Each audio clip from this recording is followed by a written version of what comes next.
وبركاته نحمده ونصلي على رسوله الكريم أما بعد فأعوذ بالله السميع العليم من الشيطان الرجيم بسم الله الرحمن الرحيم وكذلك جعلناكم أمة وسطا لتكونوا شهداء على الناس ويكون الرسول عليكم شهيدا اور اسی طرح ہم نے تمہیں سب سے بہتر امت بنایا تاکہ تم لوگوں پر شہادت دینے والے بنو اور رسول تم پر شہادت دینے والا بنے وقال النبي صلى الله عليه وسلم إياكم والغلو في الدين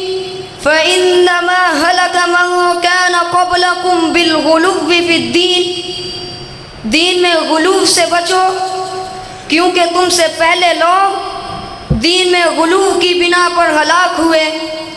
سامعین ذی احتشام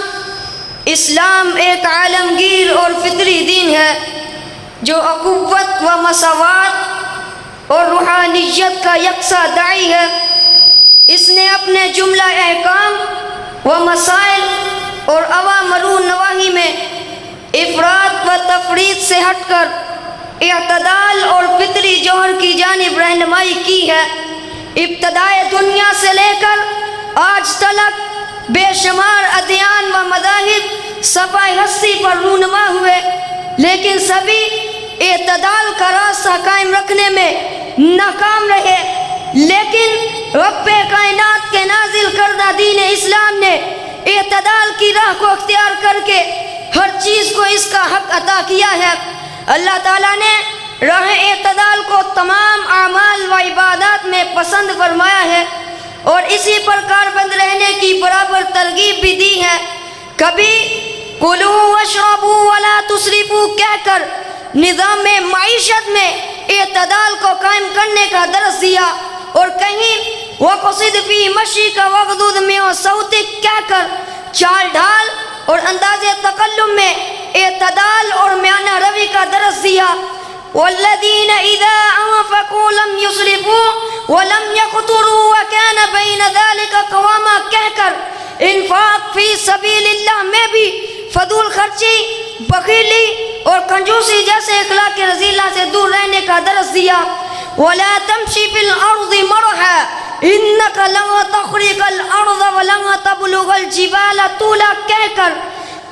وقصد فی مشی کا درس دیا عاجزی و انکساری کا درس دیا اور کہیں ولا تجعل یدک مغلولۃ الی عنقک ولا تبسطها کل البسط کہہ کر افراط و تفریط کو مٹا کر اعتدال کی راہ پر گامزن کیا یہی نہیں عبادت و ریاضت کے بارے میں انسان کی طاقت سے زائد کا موقف نہ بناتے ہوئے فرمایا لا یکلف اللہ نفسا الا وسعها اور کہیں یرید اللہ بکم اليسر ولا یرید بکم العسر اللہ تمہارے ساتھ آسانی کا ارادہ رکھتا ہے اور تمہارے ساتھ تنگی کا ارادہ نہیں رکھتا اور کہیں وما جعل علیکم فی الدین من حرج دین میں تم پر کوئی تنگی نہیں رکھی اور کہیں لا اکراہ فی الدین دین میں کوئی زبردستی نہیں کہہ کر اعتدال کو رب کی پسند قرار دیا کونین کے تاجدار نے فرمایا ایاکم والغلو فی الدین فانما خلق من قبلکم بالغلو فی الدین دین میں غلو سے بچو کیونکہ تم سے پہلے لوگ دین میں غلو کی بنا پر ہلاک ہوئے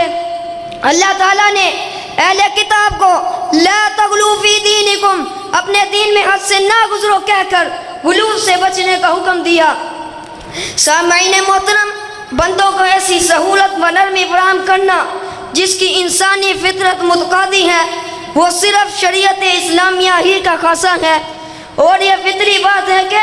عمل قلیل پر مداومت کرنے والا بڑی خوش طبعی سہولت اور آسانی سے اپنے فرض کو ادا کرے گا لیکن اس کے برعکس جبر و تشدد سے عمل کثیر کرنے والے میں نشاط کا فقدان ہوگا یہی وجہ ہے کہ اللہ تعالیٰ نے فرمایا دنیا سے کنارہ کشی تو انہوں ایجاد کر لی، ہم نے اسے ان پر نہیں لکھا تھا، مگر اللہ کی رضا حاصل کرنے کے لیے انہوں نے یہ کام کیا، پھر انہوں نے اس کا خیال نہ رکھا جس طرح اس کا خیال رکھنے کا حق تھا۔ اسی طرح سپہ سالار اعظم صلی اللہ علیہ وآلہ وسلم نے مسلمانوں کے جمیع اعمال و عبادات میں منہج اعتدال کو راسخ کرنے کی بھرپور کوشش کی ہے تاکہ مسلمان اپنے تمام اعمال میں استقلال پیدا کریں، اور اس کا اظہار یوں فرمایا: علیکم ما تطیقون من الاعمال فإن اللہ لا یمل حتی تملوا، تمہیں صرف اتنا ہی عمل کرنا چاہیے جتنے کی تم میں طاقت ہو، کیونکہ اللہ تعالیٰ تو ثواب دینے سے تھکتا ہی نہیں، تم ہی عمل کرتے کرتے تک جاؤ گے۔ اسی طرح سے دین اسلام بتاتے خود بھی ہر پہلو میں اعتدال کی راہ کو اختیار کیے ہوئے ہے، اور امت محمدیہ میں بھی ہر قسم کا اعتدال رہا۔ وَمِمَّنْ خَلَقْنَا أُمَّةٌ يَهْدُونَ بِالْحَقِّ وَبِهِ يَعْدِلُونَ، اور ان لوگوں میں سے جنہیں ہم نے پیدا کیا کچھ لوگ ایسے ہیں جو حق کے ساتھ رہنمائی کرتے ہیں اور اسی کے ساتھ انصاف کرتے ہیں۔ اس میں امت محمدیہ کے اعتدال، روحانی و اخلاقی اقدار کو واضح فرمایا گیا ہے، اور کہیں پر اعتدال روحانی کے اثار کو ان الفاظ میں بیان فرمایا: کنتم خیر امت اخرجت للناس تأمرون بالمعروف وتنہون عن المنکر، تم سب سے بہتر امت چلے آئے ہو جو لوگوں کے لیے نکالی گئی، تم نیکی کا حکم دیتے ہو اور برائی سے روکتے ہو۔ اسی طرح سے اعتقادی اعتدال، معاشرتی اعتدال، تمدنی اعتدال، عمل اور عبادت میں اعتدال، اقتصادی اعتدال بھی ہے۔ الغرض زندگی کے ہر معاملے میں دین اسلام نے اعتدال ہی کی راہ کو اختیار کیا ہے۔ اسی پر شاعر بھی کہہ اٹھتا ہے: گواہ دی ہم نے اسلاف سے جو میراث پائی تھی، گواہ دی ہم نے اسلاف سے جو میراث پائی تھی، ثریا سے زمیں پر آسمان نے ہم کو دے مارا، وما علیہ الا البلاغ المبین۔